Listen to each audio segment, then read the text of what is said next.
Hello everyone and welcome back to the Sedona International Film Festival. I'm Carol Kahn. We are coming to you live from Sedona Rouge Hotel, one of our sponsors, along with Broadcast Rentals and Sedona Advertising Agency. Thank you all for being sponsors of this film festival.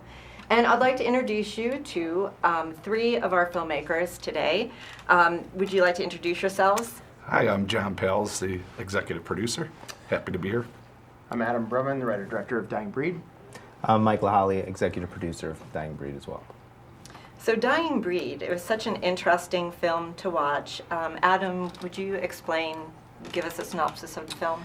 Yeah, the film is really about a American farmer that's struggling to stay afloat as he's recently dealing with the impact of trade war, climate change, and also a pending bankruptcy due to a lot of other economic factors.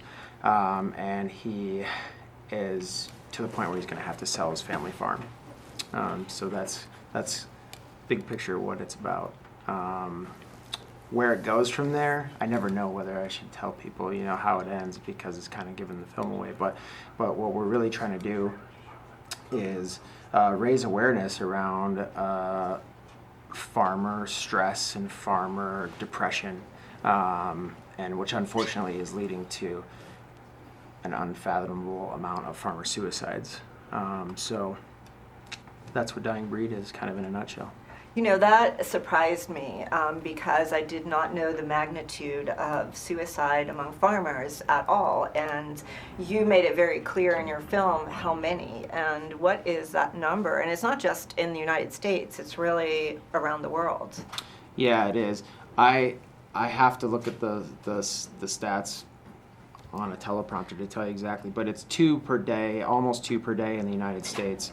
And the statistics are very similar in France, the UK, and Australia. And there's some staggering numbers in India that we didn't put in the film, but I think it's over 275,000 farmers in India have taken their life since 1995, that's only 25 years, and that's nuts. So, yeah, and that's the main driving force behind wanting to make this film. I grew up on a farm in southeastern Minnesota.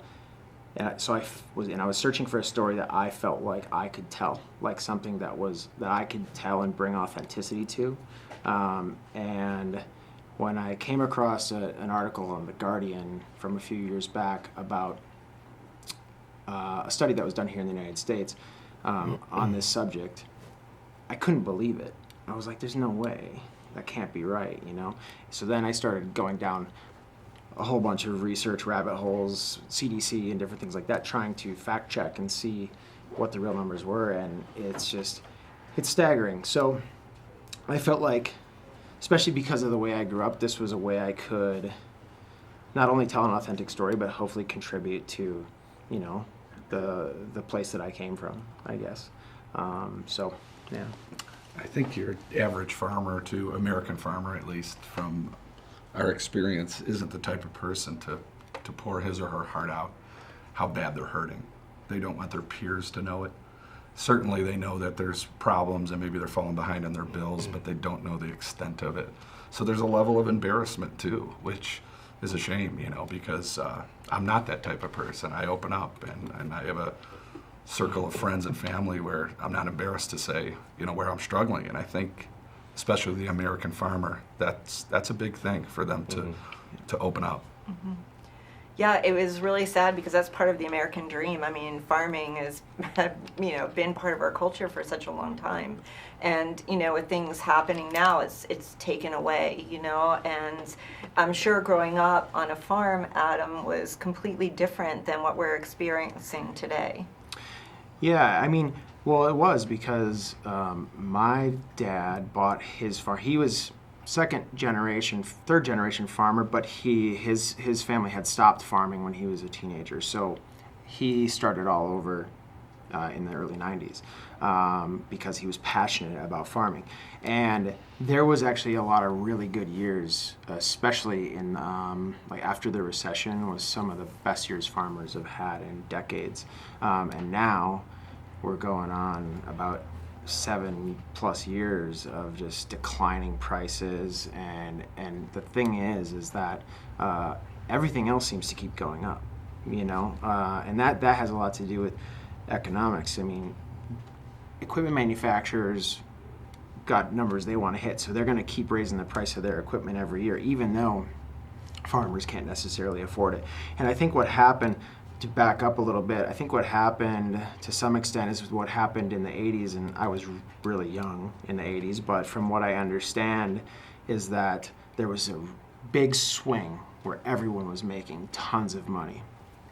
So when everybody's making tons of money, they're spending lots of money for different reasons, but they're spending lots of money buying new vehicles, new equipment, more land, whatever, building new homes, all these things. And that's great as long as it continues to go like that. But farming historically has never been that way. It's always, this wave. And it happened again, I think. And I remember that was something my dad talked about a lot, was, saving for a rainy day, essentially. Because even though after the recession, there was those years where farmers were making a lot of money. What happened is, from my understanding anyway, is a lot of people got overextended, because you had the cash flow coming in to be able to justify the loan payments or whatever you wanted to buy, which is fine until you don't have the money anymore for those expensive loan payments. So, I think I went off on a little tangent there. I was going to rope you back in. Just come back in this way. But I know, I think things are starting to change a little bit, or at least I hope that they are, because a lot of people want natural foods again. I mean, we're tired of the processed foods or things that I'm, reading about more and more. It seems like people are starting their own gardens, or, so perhaps the turn will be a little bit different, Michael, why did you get involved in this particular film? Well, I'm friends with Adam, and him and I have been working on projects in the past together, and he wrote the script and sent it to me and told me about the issue. And I don't know, it just resonated with me. I just felt like what a terrible thing to be happening. Like, I've always wanted, fantasy in my life to have, a weekend farm getaway. I think everyone wants, a little farm they can go off to and, feed their cows or whatever. But Adam was always telling me, you don't want a farm, man. Trust me. It's extremely grueling work. And, I actually went to the farm when they were filming, and I can confirm that it is a lot of hard work. But it just I guess it hurt my feelings to know that farmers were committing suicide, and I felt like this film would be powerful enough to raise awareness. And the first question I asked Adam when he said, I'm thinking about doing this film, is what's your goal? What do you want out of the film? And what can we do to help the issue?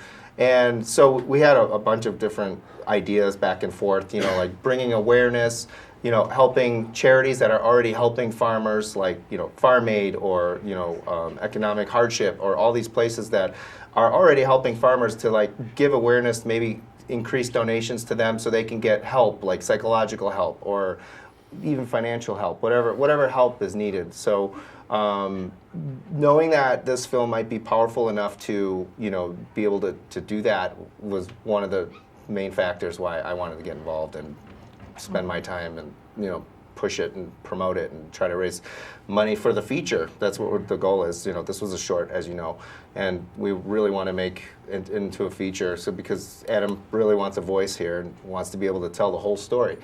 Some of the questions last night at the screening were, what are some of the factors affecting farmers? And Adam really, you can't fit all that information into a 20-minute short film. So really, it needs to have a voice. It needs to be a bigger film, and it needs to really show the factors and everything going into farming these days, and why we're at this juncture right now. Right. So.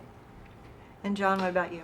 Yeah, I mean, just to echo what Mike said, 20 minutes is too short for this movie. It just is. And it's still very powerful, as you saw.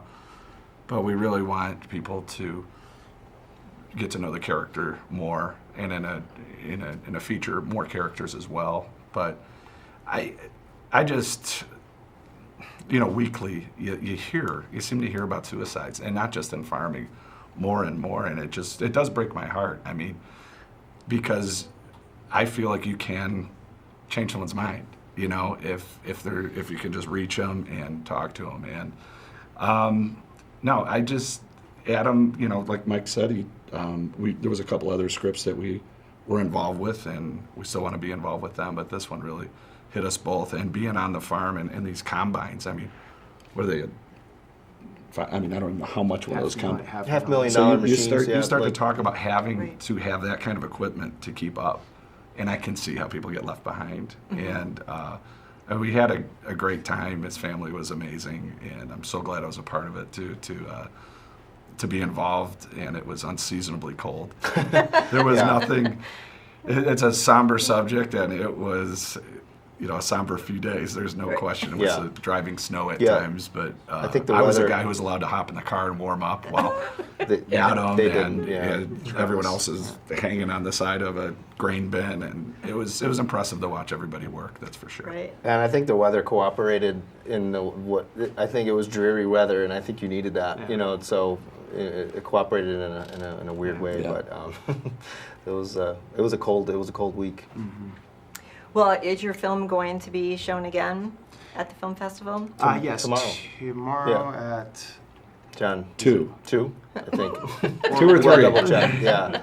check the schedule. We'll check the schedule on that. I've blown this twice now because there was an interview last night and I couldn't remember the time, and today too. So Well, Such a big help. and Adam, it's your first narrative film, so Yeah, congratulations thank on you. that. I know your background has been in commercial, Yeah. doing commercials, so you're very talented. We are you. very fortunate to have you here, and you've got a wonderful team sitting beside you, so we're very fortunate to have all of you here.